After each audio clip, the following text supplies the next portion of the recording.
This symposium is the culmination of a 2-year public information campaign to make the case for the liberal arts and independent higher education. And the campaign, which was developed by CIC under the leadership of Georgia Nugent, has included traditional media, social media, alumni testimonials, empirical research, and this symposium.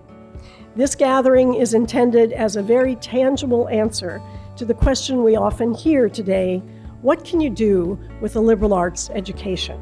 It's our hope that this information, this data, these stories will be kind of tools for you to make the case in your various fields. As a recipient of an excellent liberal arts education, I endorse this list from Phi Beta Kappa Society on what such an education provides: an acquisition of habits of mind, capacities of thought and expression, and dispositions for engagement, leadership, and caring. I don't think that you can put a price on exposure. I don't think you can put a price on experimentation. I don't think you can put a price on acquisition of a love for lifelong learning.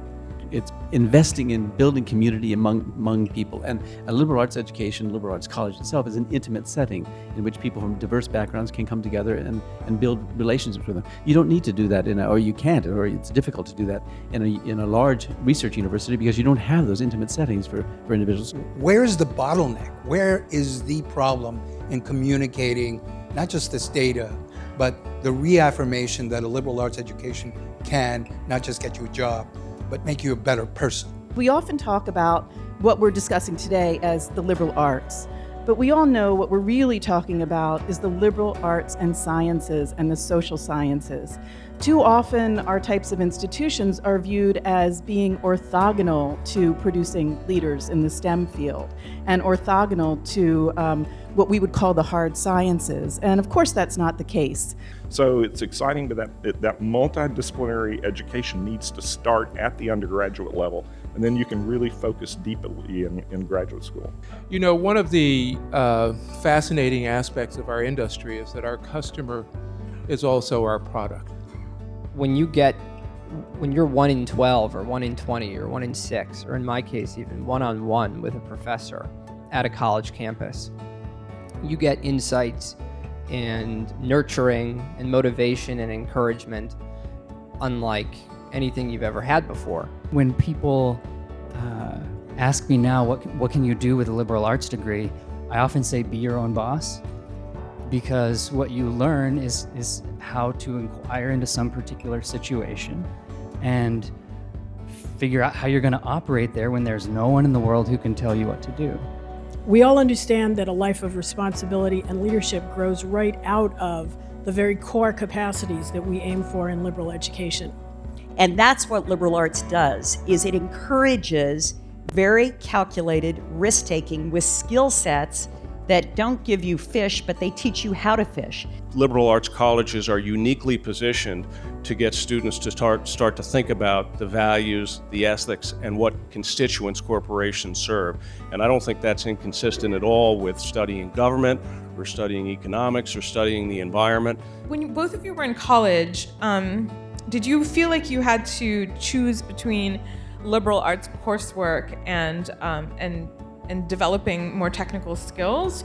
If you were to take a potting class and there wasn't a lot of clay around and you were just given like this 1 square foot of clay, you would say, oh, I have to be very careful with it. And instead, if there was just a whole wall and it was all free, like you would experiment and prototype and riff and just use, and you'd make a lot more and you'd make a lot more mistakes and you wouldn't think about it as a precious material. And I think technology in the same way shouldn't be seen as precious or special, but make it bountiful in the context of school. There's no shortage of things we can do. I think it's more about deciding like what we want to do and where we want to invest our time. And that's actually sort of the hardest problem, right? Is like time management. Like there are, X number of hard problems that need someone to solve, and let's figure out what those are and work on those and see how we can apply technology to them. more so than just, well, we have all these things, let's play with them and see what cool stuff we can come up with. The world I grew up in, where nobody questioned the value of a liberal arts education, has dramatically changed to the point where it seems like everybody is questioning the value of a liberal arts education. And most of the answers they're coming up with are not particularly favorable.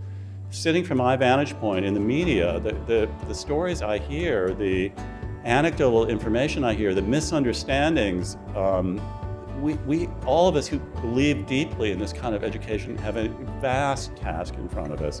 And I think you have absolutely identified most of the issues, and the facts are, I think, on our side, but we need more stories to get out there to refute these.